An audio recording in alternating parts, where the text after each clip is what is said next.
हिंदी में यूपीएससी की तैयारी से संबंधित प्रोग्राम्स को देखने के लिए सब्सक्राइब करें स्टडी IQIAS हिंदी।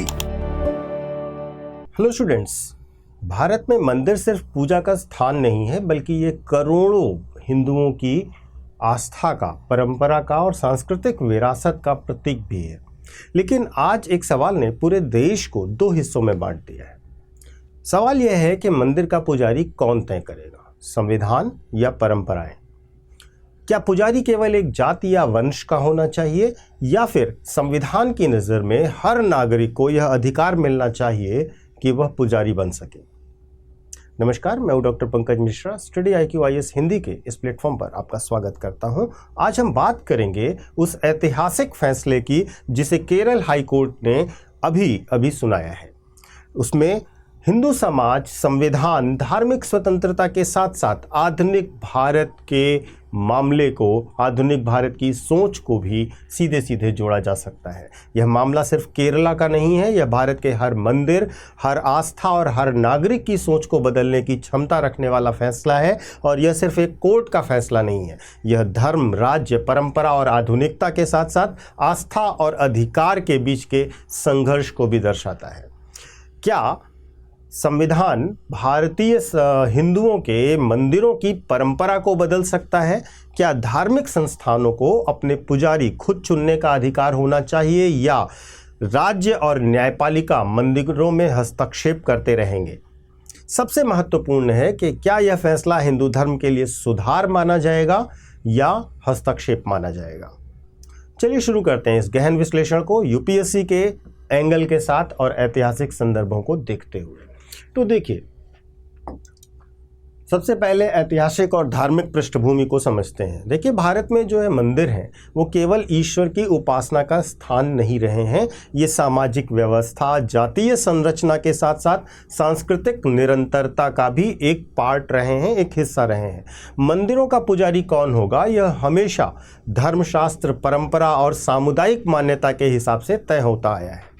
अगर हम शास्त्रीय दृष्टिकोण से देखें, स्पिरिचुअल लेवल से देखें, तो मनुस्मृति, आगम शास्त्र और पुराणों में इस प्रकार का उल्लेख किया गया है कि पुजारी वही हो सकता है जिसे वेद, मंत्र, यज्ञोपवीत संस्कार और विशिष्ट धार्मिक प्रशिक्षण प्राप्त किया हो।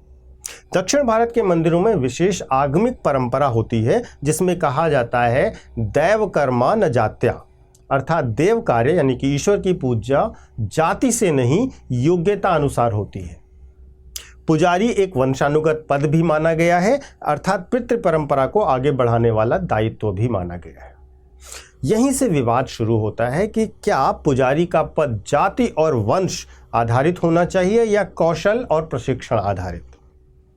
देखिए, मंदिरों को लेकर के, पुजारियों को लेकर के रिफॉर्म्स का भी एक लंबा दौर रहा भारत में। अगर आप देखें तो 1947 के बाद, यानी कि आज़ादी के जस्ट बाद, भारत में कई राज्यों ने मंदिर प्रशासन को सरकारी नियंत्रण में ले लिया। जैसे त्रावणकोर कोचीन का हिंदू रिलीजियस इंस्टीट्यूशन एक्ट 1950, इसने कहा कि जो धार्मिक संस्थान हैं, जो मंदिर हैं, इनफैक्ट उनको सरकार के नियंत्रण में लिया जाता है। 1970 के दशक में तमिलनाडु में DMK सरकार ने पुजारी पद को नॉन ब्राह्मण्स के लिए ओपन किया था सबसे पहले, जिसके लिए इन्होंने कानून पारित किया था, abolition of hereditary priesthood act 1970।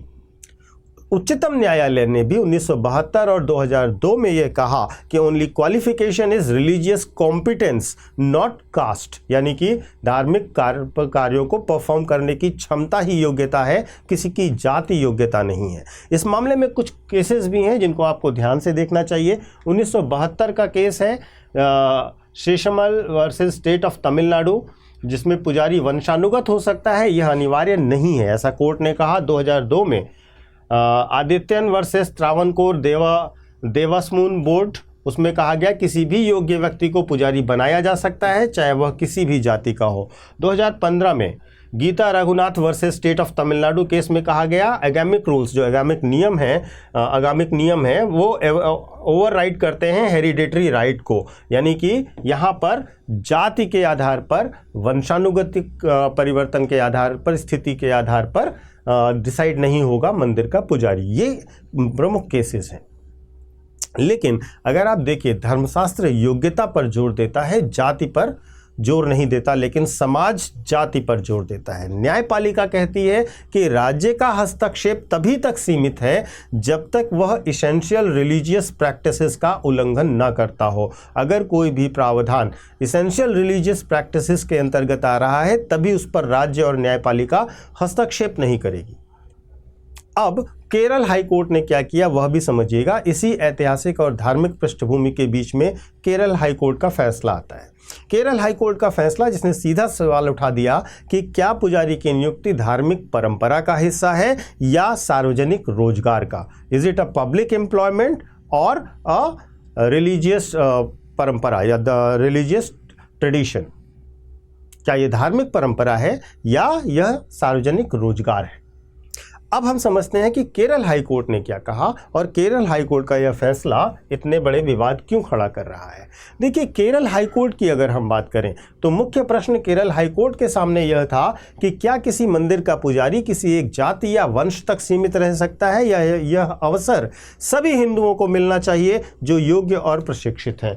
तो देखिए, केरल हाईकोर्ट ने सबसे पहली बात जो ऑब्जर्वेशन में दी वो क्या था, appointment of temple priest is not an essential religious practice tied to a particular caste और लीनियज। यानी कि यह धर्म के आवश्यक मूलभूत आवश्यकताओं में नहीं आता, इसेंशियल रिलीजियस प्रैक्टिसेस में नहीं आता, इसलिए इसको किसी जाति से या किसी वंश परंपरा से नहीं जोड़ा जा सकता। Priesthood is a service to deity not a birth right. It can not be restricted to a particular caste. Court ने कहा कि जो पुजारी होना है वह किसी जाति विशेष के लोगों को अधिकार नहीं दिया जाता और यह अधिकार सभी को जो योग्य हैं उन्हें मिलना चाहिए।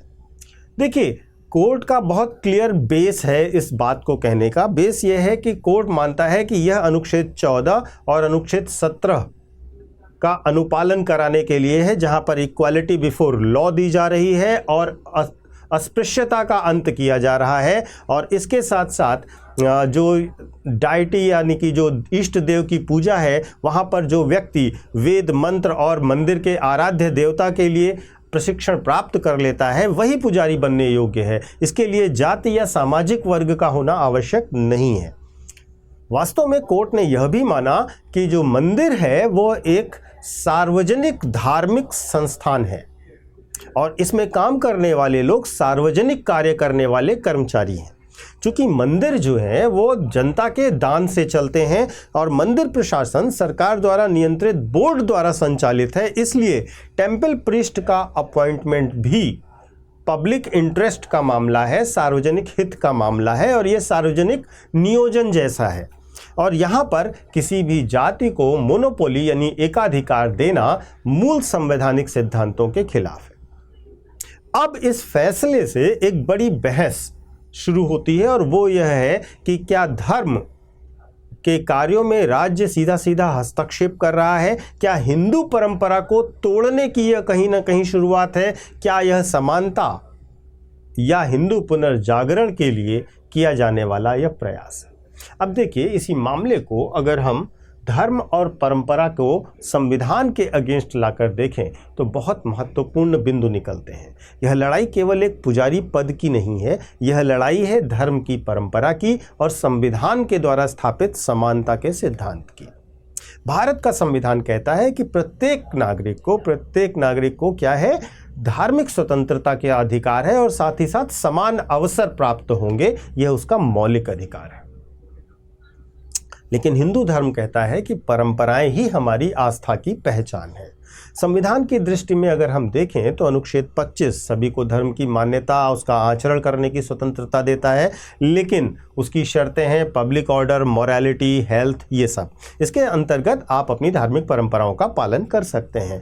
वहीं अनुच्छेद 26 धार्मिक संस्थानों को अपने धार्मिक मामलों को स्वयं संचालित करने का अधिकार देता है, लेकिन यह अधिकार भी एब्सोल्यूट नहीं है, इसकी भी शर्तें हैं और धर्म के संस्थानों का प्रबंधन आप अपने हिसाब से कर सकते हैं, लेकिन सार्वजनिक अधिकारों का उल्लंघन किए बिना। अगर हम धार्मिक परंपरा की दृष्टि से देखते हैं, जो पारंपरिक दृष्टि है उससे देखते हैं, तो मंदिर और पूजा विधि को इसेंशियल रिलीजियस प्रैक्टिस कहा जाता है। सुप्रीम कोर्ट ने भी कई बार कहा है कि राज्य को इसेंशियल रिलीजियस प्रैक्टिसेस में हस्तक्षेप नहीं करना चाहिए। वहीं पुजारी की नियुक्ति के समर्थक कहते हैं कि आगम शास्त्र और टेम्पल रिचुअल्स का यह धार्मिक परंपरा का मूल हिस्सा है और इसके अंतर्गत धर्म ग्रंथ यह तय करेंगे कि किस प्रकार से वहाँ पूजा की व्यवस्था होगी, क्या पूजा की पद्धति होगी और कौन पूजा को परफॉर्म करेगा। कोर्ट को इसमें हस्तक्षेप नहीं शुरू करना चाहिए और यही है विवाद का प्रमुख मुद्दा। पुजारी की नियुक्ति एसेंशियल रिलीजियस प्रैक्टिस मानी जाए या ना मानी जाए, कि क्या पुजारी की नियुक्ति एक प्रशासनिक निर्णय माना जाए या इसे धार्मिक परंपरा के अनुसार माना जाए, यहाँ पर प्रॉब्लम है। और धार्मिक प्रथा में राज्य के हस्तक्षेप का प्रश्न ही सबसे बड़ा प्रश्न बनता है। अब देखिए कुछ केसेस और भी देखेगा। 1954 का शिरूर मठ केस है जिसमें धर्म के इसेंशियल प्रैक्टिसेस को मान्यता दी गई और कहा गया कि राज्य उसमें हस्तक्षेप नहीं कर सकता। 1983 में रतिलाल पनाचंद गांधी केस हुआ था जिसमें पूजा विधि और धार्मिक अधिकारी की नियुक्ति को धार्मिक स्वतंत्रता का हिस्सा माना गया था। 2002 में आदित्यन केस हुआ था जिसमें पुजारी नियुक्ति कास्ट बेस्ड नहीं हो सकती, ये स्पष्ट किया गया था। देखिए ये सारे केसेस आपको बहुत ध्यान से समझने हैं। ये केसेस आपके लिए बहुत महत्वपूर्ण भी हैं अगर आप यूपीएससी की तैयारी कर रहे हैं या किसी भी प्रकार के कंपटीशन की तैयारी कर रहे हैं तब भी, और अगर आप सामान्य तौर पर जानना चाहते हैं कि किस प्रकार से न्यायालय किन मामलों में हस्तक्षेप करेगा, किन मामलों में हस्तक्षेप नहीं करेगा, आपको ये पता होना चाहिए। और वो डिमार्केटिंग लाइन है इसेंशियल प्रैक्टिसेस का नॉर्म। अगर कोई भी परंपरा किसी धर्म की इसेंशियल प्रैक्टिस में आती है तब कोर्ट और राज्य उसमें हस्तक्षेप नहीं करते। अब यहाँ मुद्दा यह है कि पुजारी की नियुक्ति क्या इसेंशियल प्रैक्टिस है या नहीं है।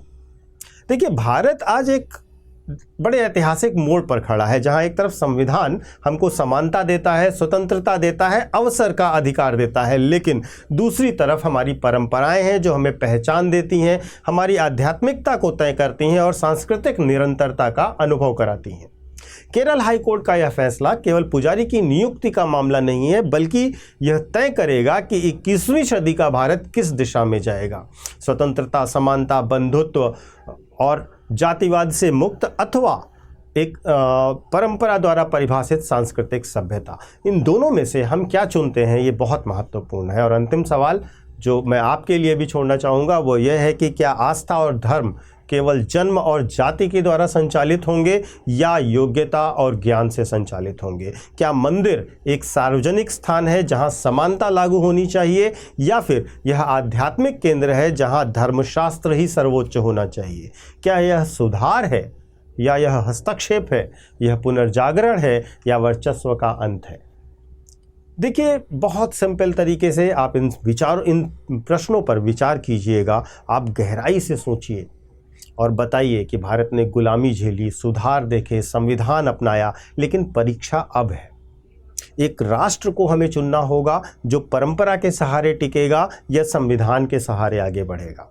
शायद असली भारत वही है जो दोनों को साथ में सम्मिश्रण के साथ, सद्भावना के साथ लेने का मार्ग खोज सके। आप क्या सोचते हैं ये ज़रूर बताइएगा कि मंदिर का पुजारी कौन तय करेगा, परंपरा या समाज या संविधान। निश्चित तौर पर आपके कमेंट्स का इंतज़ार रहेगा। यह बहुत ही संवेदनशील मुद्दा है। सोच समझकर एक अच्छा सा थॉट ज़रूर दीजिएगा कमेंट बॉक्स में, क्योंकि आपके थॉट्स निश्चित तौर पर मेरे विचारों को भी प्रभावित करते हैं और मैं भी उस नज़रिए से चीज़ों को देखना चाहता हूं जिससे आप सब भी चीज़ों को देखते हैं। चलिए आगे बढ़ते हैं। मेरा टेलीग्राम चैनल ज्वाइन कर लीजिए। अगर आप मेरे सारे करंट अफेयर्स के वीडियोस के अपडेट चाहते हैं तो यूपीएससी मेंटोर पंकज सर, ये मेरा टेलीग्राम चैनल है। यहाँ पर आपको मेरे सारे वीडियोस के लिंक मिल जाएंगे जहाँ से आप मुझसे कनेक्टेड रह सकते हैं और कोई भी डाउट या क्वेश्चन है तो आप मुझसे वहाँ पर कम्युनिकेट भी कर सकते हैं। इसके बाद एक छोटा सा अनाउंसमेंट है। हमारा प्रतिज्ञा प्लस बैच है जो कि 19,999 रुपये में 2027 के लिए उपलब्ध है। लेकिन यहाँ पर एक महत्वपूर्ण बात और भी है जो मुझे ऐड करनी थी, वो ये है कि जो दिवाली की सेल थी वो फिर से एक्सटेंड कर दी गई है आपके लिए 31 तारीख तक, 31 अक्टूबर तक। एक्चुअली बहुत सारे बच्चे दिवाली की भीड़भाड़ में और त्योहारों में भूल गए और वो नहीं कर पाए किन्हीं कारणों से ज्वाइन, तो उनके लिए सेल एक्सटेंड कर दी गई है। आप बस PK लाइव कोड का इस्तेमाल कीजिएगा अगर आप कोर्स लेने जा रहे हैं और आपको क्या करना है, जैसे आप पीके लाइव कोड इस्तेमाल करेंगे आपको दिवाली सेल का लाभ मिल जाएगा। लगभग 70% का डिस्काउंट, हैवी डिस्काउंट आपको हर एक कोर्स पर मिलेगा 2026 के लिए, 27 के लिए या 28 के लिए। तो इसलिए देर मत कीजिए, इसको जल्दी से जल्दी ज्वाइन करिए क्योंकि ये आपके बहुत बड़े फ़ायदे के लिए। साथ ही साथ इसमें सारी फैसिलिटीज़ सेम हैं जो कि आम कोर्सेज में सामान्य तौर पर हमेशा आपको दी जाती हैं। धन्यवाद, thank you so much. Hindi में यूपीएससी की तैयारी से संबंधित प्रोग्राम्स को देखने के लिए सब्सक्राइब करें स्टडी IQ IAS हिंदी।